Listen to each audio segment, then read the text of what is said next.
Hey boys, welcome back to the channel where we are going to be previewing the finals. We're going to be previewing week one of the finals. I'm very excited. It's shaping up to be a pretty exciting final series. Obviously, I'm a sad and disappointed Broncos fan. Considering we were in such a good spot, it slipped away pretty badly. Regardless of that, obviously, if my boys were firing and I thought they could do something in the finals, then I would love them to be there. But the form they showed, I'm sort of glad that they didn't scrape into the 8 because, they would have got absolutely pumped by the Storm. So, at the end of the day, they just fell off a cliff at the back end. But regardless, you couldn't really write this finals matchups any better for week one here. It's like all the arch rivals coming up against each other, so it's going to be a cracker, you would hope. And we're starting off with the Penrith Panthers versus the Parramatta Eels, which is, is quite the blockbuster. I honestly have no clue. Even though I'm going to give my prediction, this game could go either way. Obviously the Eels are 2-0 in the regular season. The Panthers should be fresh. Obviously they all rested last week. Nathan Cleary is back after being suspended, so he's had an extended rest. But it's not all there's always two trains of thought with that, right? It's nice to give players a rest, but you can stop momentum. It's happened plenty of times. Now, are the Panthers going to suffer that fate? Who knows? Probably not, but you never know. Cleary hasn't played in, 5 weeks? Whatever it is. They all didn't play last week. Are they going to be a bit scratchy? They've shown that they can sort of come off over the origin periods when players have backed up after or had a week off and then come back and they sort of click into gear straight away. But it's a different kettle of fish in the finals, so it's going to be interesting to see how they come out. I'd expect it to be pretty fiery in the opening stanzas, but we'll go through the teams, give sort of matchup based opinions. First up, the fullbacks: Dylan Edwards v Clint Gutherson. These, honestly, it's like chalk and cheese. Not in the way they play, but sort of the way they're talked about. You've got Dylan Edwards, who people fucking love. Although I don't. It's probably, they probably are the same, right? Because Panthers fans think Dylan Edwards is the best fullback of all time, and then most other people are like, he's okay, but he's not great. And then Gutherson, Eels fans think he's the best fullback of all time, and vice versa. He cops a lot of hate. So I personally, I don't like Clint Gutherson, but I actually do think he's better than Dylan Edwards. I'm gonna say it straight off. I think Gutherson is a better player than Dylan Edwards. He probably, the tackle breaking not as strong. Dylan Edwards, kick returns and stuff is a bit stronger than Gutho, but Gutherson takes near as many runs as Edwards. He makes a lot of meters every game, but he has more ball playing ability. Dylan Edwards is extremely one-dimensional, in my opinion. And it works perfectly for the Panthers because they have so many attacking options outside of him. Coruscant at dummy half, Kickout on the edge, and then obviously the halves, left and right can both combine very nicely. So they don't need Edwards to be a playmaker, but in terms of one-on-one matchups, I don't think Dylan Edwards is as good as people think he is. So I gotta give Gutherson the edge there, in my opinion. I'm sure plenty of people will disagree with that one, but that's my thoughts. The wingers: Micah Sivo, Taylor May, To'o, and Wanga Blake. Some big, strong, powerful wingers here. Obviously, the height advantage to the Eels boys: Micah Sivo and Wanga Blake. Taylor May and To'o, obviously, you know what they can do. The tackle breaking, the kick return meters, those first and second tackle hit ups, they're just crucial. They're so beneficial to any team. But Wanga Blake, doesn't get him. Like, honestly, it's weird because Mike Acevo as well, for the size of the man and the strength, he doesn't take as many hit ups as you would probably like him to. I don't know. I honestly don't really know why. Maybe it's fitness. Like, he's a big boy. Like, I think he does get gassed, and I don't think he just has it in him to take like 20 runs a game. But you know, they do miss out on that To'o and Taylor May work rate in the backfield. But you know, under the high ball could be some danger, and obviously they both. It's a tough one. It's a tough one. I think it's gonna be a strong matchup either way. I think they're both very different. They're very opposites on opposite sides of the field here. I can't really split them just with the way they play. It's just a matter of which sort of halves give sort of best sort of attacking opportunities to the outside backs in this game.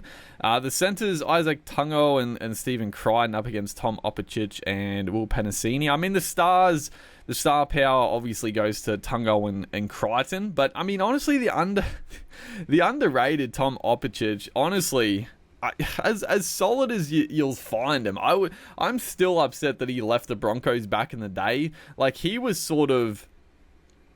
coming through as that replacement to...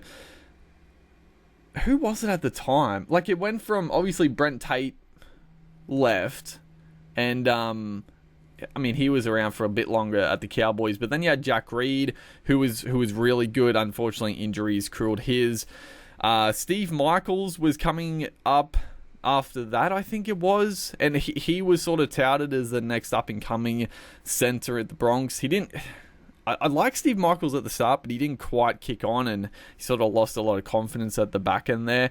And then Opicic was he was coming through, I think, similar time or a bit after, and I really liked him, but yeah, just, I don't know, he got squeezed out with a couple other players coming through, and he's found himself, playing some really good footy at the Eels. Just really good defender, does some good work in attack, and very underrated. Doesn't have like the star quality of a Crichton or a Tungo, but as solid as they'll come. And then Penasini as well. Like, you won't find a tougher ball carrier than Penasini. But on paper, you've got to give it to Tungo and Crichton there. They just have that little bit extra X factor in them, and obviously that left hand attack of kick out Tungo and May is the danger. Is the danger for sure for the Eels, and I think he'll be marking up. I think Opicic will be on that side of the field with Blake, which is, I don't know. Is that good? Bad? I don't know. Blake is a little bit... He can do some good stuff, but he can make some weird reads in defense. So it'll be interesting to see what they do out there. But you got to give the nod to the Panthers centers there. I think the halves. Ooh, the halves are interesting. So Cleary v Moses, the two New South Wales boys. A lot of people, are talking up Moses now as, he should be the New South Wales halfback and stuff. I don't agree with that. I think Moses, coming downhill and playing on the advantage, Moses, you can't find honestly, you can't really find a better halfback playing on the advantage than Moses. If their team is rolling forward, he's great. But on the back foot, Moses, he's not a half that really digs the team out of trouble like some other halves. So, I still think Cleary is the best half in that regards. But again, Cleary's he's coming off a long spell. So it'll be interesting. Obviously, the start of the year, he didn't play the first couple of games through suspension. Or was it? No, it was injury at the start of the year, wasn't it? So he didn't play the first couple of games, and then, when he came back, he was fine. But again, that's, regular season. His other teammates had already started the season well. He sort of got to come in at, just with full confidence. So this is a different kettle of fish. So it'll be interesting to see if, all those little touches and his kicking game will be tested. So we'll see. Obviously, defensively, I would say Cleary and probably Ben Hunt are the premium halfback defensive halfbacks. So defensively, he'll be fine. But yeah, it's just going to be it'll be those skill touches, you know. Does he still have that? Or not still have it, but, you know, is he gonna have all that perfectly on the night? And then Jerome Luai v Dylan Brown. I mean, Dylan Brown all day, every day. I mean, Brown is he's just gone from, I mean, he was good last year. Obviously, the stats didn't really back him up. I mean, probably the year before his rookie, was it his rookie year the year before or before? But 2 years ago, he was exceptional. Yeah, last year, you know, the stats weren't quite there, and he probably wasn't at his absolute best, but I still thought he was pretty good. This year, he's just been absolutely sensational. His combo with Sean Lane has been, I mean, honestly, it's been the best combo in the comp, in my opinion. I mean, the Luai kick out is always going to be strong, but that Brown and Lane, it's just so dangerous. Like, Brown's running game, his passing game, it's just such a danger. And defensively, he is undoubtedly the best defensive 5'8" in the comp. I mean, Jack Whiten's also pretty good, and Munster's pretty good when he's playing at 5'8". But I mean, Brown just does it, like, he makes like 30 tackles a game, dude. He's unreal. Very good. I mean, okay, maybe not the best easily, but he's definitely, like, he's the top. He's the top, and there's probably a couple other guys on top as well. But yeah, Brown he honestly shits all over Luai. I mean, obviously I'm a bit biased because I don't like Luai, but yeah, Brown is just far better. I mean, Luai, obviously dangerous attacking player.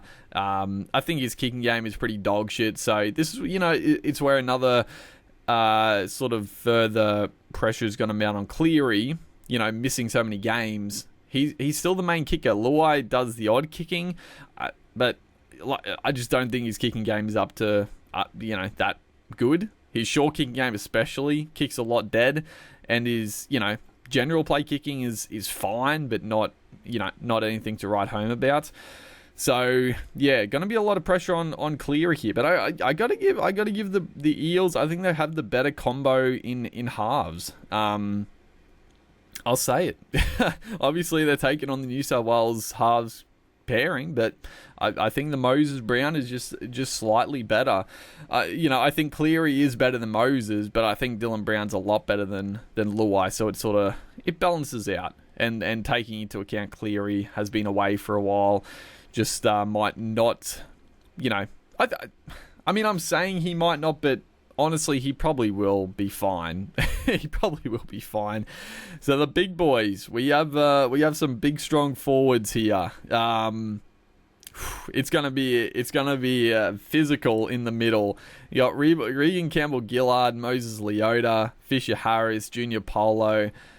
That's a big strong starting pack. I mean, Junior Polo, I think, I don't know, I feel like his form's been down a bit this year. Like, the offload hasn't been there. I feel like the tackle breaks haven't quite been there, but you know what you're going to get with him. He's been a pretty solid forward for a long time now. But you know, Fisher, Harris, and Leota, I just think they have a bit more punch at this present time. Campbell-Gillard, you know he's going to be fired up, but honestly, he gets belted a lot, and I feel like first kickoff, if Panthers kick it to Regan Campbell-Gillard, he is going to get fucking smoked off the kickoff. I'm looking forward to it. Yeah, I think the Panthers have a stronger front row, and at Api Coruscant, I said Brown shits over Luai. Api just destroys Reed Marnie without a doubt. This might be another hot take. I don't think Reed Marnie is that good either. I think he's a good defender. He's aggressive. He's a niggly type dummy half. But other than that, he's got an okay kicking game at times. He's kicked the odd 40-20 in his days, which definitely gives him a little bit of a boost. But other than that, I don't think he adds that much. I think he is, yeah. I mean, if you looked at all of his try assists over his career, or especially like last year where he had a bunch, it's pretty much just like these flat balls to Apollo or, a Sean Lane hitting the line, right on the try line and them just crashing over. Obviously, it's not all just the front rowers. It takes a bit of finesse from the dummy half and some heads-up play, but I just think Reed Marnie's a bit overrated as well. And Api Coruscant, I mean, he is the second best dummy half in the comp behind Grant, and on his day, he's probably the best with Harry Grant, honestly. Defensively, just doesn't miss. Attacking wise, he adds just such an attacking game. He doesn't have the kicking game. I think that's probably his one downside. He can kick, but just not great compared to other dummy halves. But yeah, I think the front row is I think it is a fair bit stronger with the dummy half as well for the Panthers. The back row, Viliama Kikau, Sean Lane, Papali'i, Liam Martin. I mean, there's an odd man out here, and that's Liam Martin. He's fucking trash. Oh, any Panthers fans are going to be furious at me. But yeah, again, I think Liam Martin's pretty dog shit. I think, I'm being a little harsh. He's aggressive. He makes his tackles. He runs a good line. But yeah, I just don't think he's as good as people make out him to be. I think there's far better back rows in the comp, and I think Sean Lane and Isaiah Papali'i are far better than him. Kikau is far better than him as well. So I would give it to the Eels back line here, or back row, I should say. Lane has just been solid. He provides that Kikau-esque X factor on the edge. Not as strong defensively as Kikau, but he's got the offload. He's got some good skills as well with the passing game, similar to Kikau. And then Papali'i, I mean, he's just been an absolute monster since joining the Eels, and honestly one of the best back rollers in the comp nowadays. And then the locks of Isaiah Yovi, Ryan Madison. So it does have Ryan Madison starting. He hasn't started for a while, it feels like. But yeah, I mean, this is a tough one. I mean, Isaiah Yo is, he's obviously one of the premium locks at the moment. I mean, he's outstanding, but Ryan Madison, like, if he's playing at his best, he can do a lot of what Isaiah Yo does. Like, very strong defensively. He's got the skills, obviously. Like, he played a lot of halves in his younger days, and even like in the NRL, he's slotted into 5'8" quite a bit. So he's got that passing game like Yo. He's got a good offload. So they're pretty similar matchups there. So you'd have to go with Yo as the prime suspect. But I think Madison, if he's fully fit and he's in form, he can definitely do what Isaiah Yo does. Probably doesn't quite have the fitness to play as many minutes, but I think he can do a job. And then the bench of Kenny, Sorensen, Leniu, and Semen. So Semen comes back in. It's a bit of a weird bench, if I'm being honest.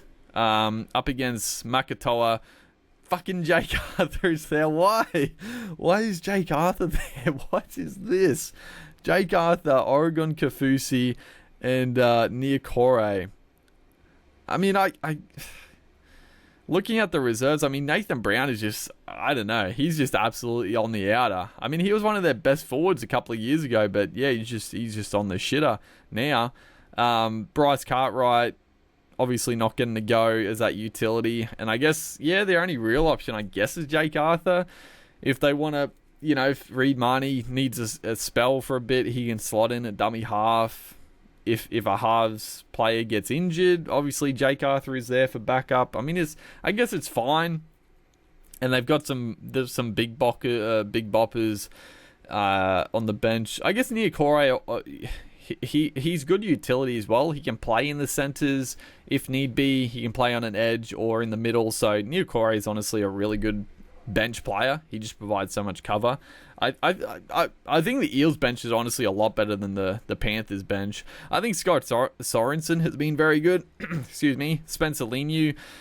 I don't really know what to make of Leniu. I mean, He's obviously very powerful, but he can barely play like more than 10 minutes. Like, he gets fucking gassed after like a couple of runs. I don't understand it. It's very strange.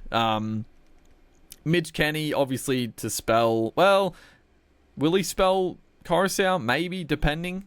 He probably more come on as like that middle forward potentially, and then Semen, I guess, is there for utility as well, or maybe playing on an edge. But yeah, I don't know. I don't really rate their bench that high. I think it's a bit strange. But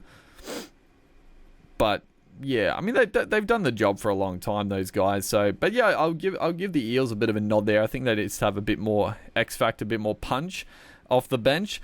So my tip, I am tipping the Eels. I'm tipping the Eels to go 3-0 against the Panthers. I'm not confident. Like, I wouldn't be shocked if the Panthers come out and just blow them away. I would not be shocked at all. But the Eels are a team that if they get on the back foot early and they concede a few points, it could go downhill very quickly. But if the Eels come out and start the game really well, I think they've got the team that can beat the Panthers once again. So I'm tipping the Eels. I'm gonna, what do I think it's gonna be? 24.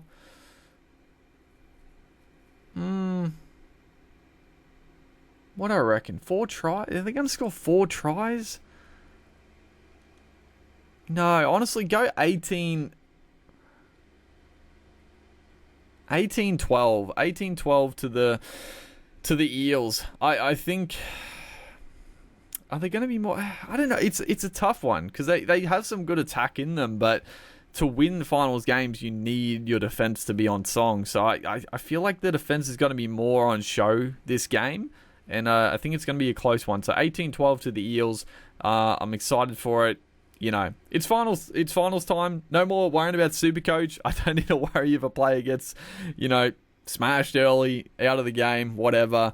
If they don't go down their side of that, I can just enjoy the footy, enjoy the final series, and hopefully guys enjoyed this little review of the Panthers Eels. I'll obviously do a video for the next 3 games as well. So yeah, make sure to like and comment. Let me know in the comments section who you reckon is going to win in the scoreline, and I'll see you guys in the next one.